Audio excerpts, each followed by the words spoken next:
Well, we're taking a live look this morning here at our Skycam, brought to you by Capital Federal over Emporia. 53 degrees is that current reading right now. We're warming up slowly but surely so far here this morning, following the passage of those storms that moved across many areas last night in our area. Right now, we're also seeing those winds shift to the north and northwest at around 12 miles per hour. That will limit how much we can warm up by later today. Visibility at a full 10 miles, though. We are clear of any remaining rainfall that has moved further off towards the east, now impacting parts of the Great Lakes states and further east in the Midwest here. But we did see some severe weather out of this last night, mostly confined across the border there in Missouri, but we did manage to have a severe warning in parts of Osage and Coffee County before it did move further east into the Kansas City region with a particularly strong thunderstorm. Everywhere else really just saw some showers. There's some weak little instances of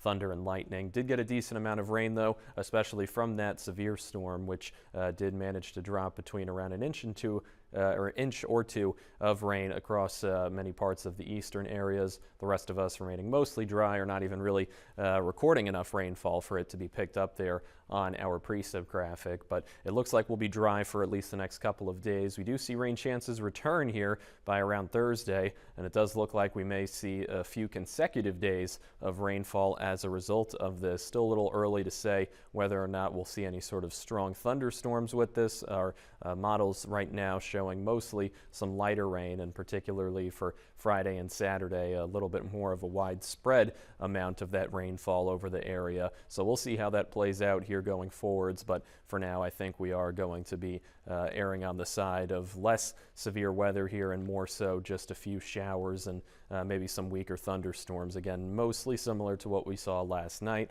Wind gusts are going to be strong for today, though, and that's going to keep things a little bit colder as a result than yesterday. Just slight differences, maybe just a few degrees lower than the high temperatures on Saturday, lower to middle 60s, 30-mile-per-hour wind gusts at their peak, and then we are going to see a little bit of a shift here more towards the south and west as we head towards Monday. That will warm us up once again, probably not seeing as strong of wind gusts, but should provide us with enough energy there to get us back into the upper 60s, jumping further into the 70s by Tuesday and Thursday. We may even be talking about reaching the 80s once more, like we did around a week ago or so, before we did have that rain and snow mix this past Wednesday.